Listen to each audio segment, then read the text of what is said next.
Ang plano ng ating Mayor Pogi Lasatin, house to house po ang gagawing pagbabakuna.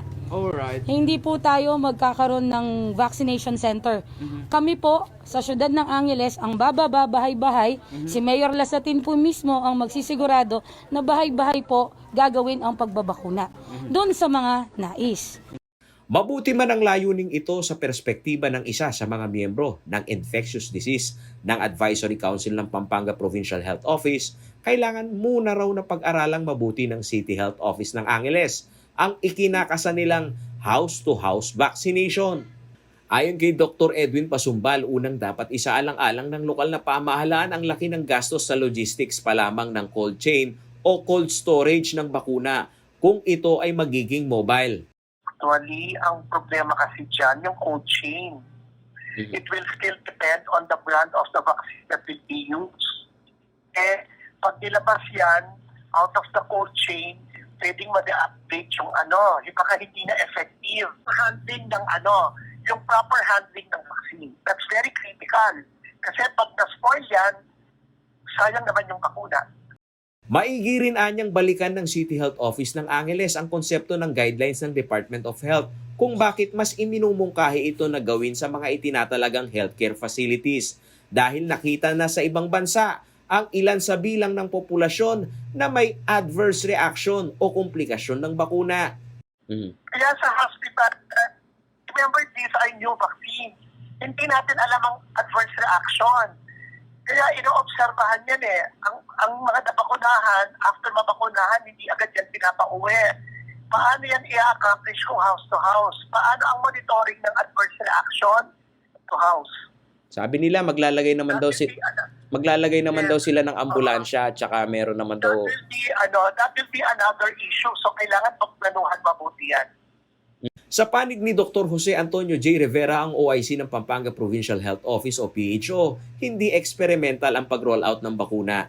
Sa simulation process na isinasagawa sa vaccination cell sa mga hospital facilities, 50 minuto kada benepisyaryo ang tinatayang oras sa vaccination process na inaabot.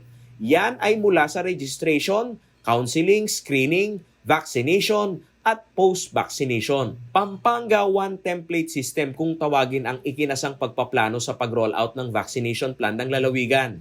Dito kasama ang 11 district public hospital at 30 private hospital kasama na ang Angeles City.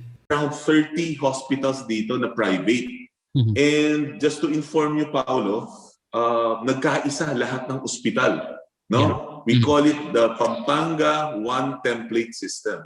Bakit isang template? Kasi kung makikita mo, Paolo, with the news, ang isang vial ng vaccine, iba-iba. Brand P yan, brand X yan. Yung isang vial, pag binuksan mo, merong good for 5, merong binuksan good for 10. And meron lang siyang specific hours. So, kailangan yung ating sistema pwedeng lumaro sa lahat na yan. Hindi pwedeng, hindi, brand X ang binigay sa atin. Naku, mali yung sistema. That's why we created the formula wherein hindi masasayang. Sinisikap ng CLTV News Team na makuha ang detalyadong plano ng City Health Office sa mga naunang pahayag ng tagapayo ng alkalde na gagawin itong house-to-house. Ngunit hindi tumutugon ang kanilang City Health Officer na si Dr. Guevara. Sa panig naman ng minority leaders ng Konseho ng Angeles na si Councilor Amos Rivera, ang naidulog pa lamang umano sa konseho ng Executive Department ay ang pangungutang ng Angeles City ng halagang 600 milyong piso para sa bakuna. Ngunit kung anong klase ng bakuna at ang vaccination rollout plan ay blanco pa umano sila kung papaano ang execution nito.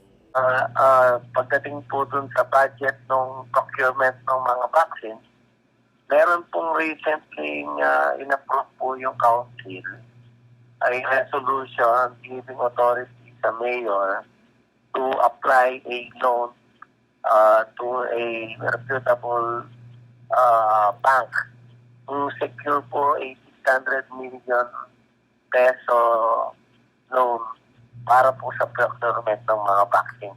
Wala pa rin umano silang alam sa naturang panukala na house-to-house vaccination rollout. Tanging ang survey pa lamang umano ang naririnig nilang estratehiya ng executive. Matatandaan sa paglilinaw ni IC Calagwas, ang advisor ni Mayor Lasatin, susunod pa rin sila sa blueprint ng DOH, ngunit ang kanilang bibilhing bakuna ay ang bakunang maaaring ibigay sa pamamagitan ng house-to-house. Instruction ni Mayor Pogi, ang mga bakuna na galing sa national government, yan yung i-vaccine sa Rural Health Center kasi yun ang guidelines ng national government. Yung mga bakuna na binili ng Angeles City Government, yun ay gagawin natin, house to house po ang gagawin nating pagbabakuna. Pangako po kasi ni Mayor Lasatin na yan, lahat ng health services ibababa niya sa komunidad door to door. Paulo G. Santos, CLTV News.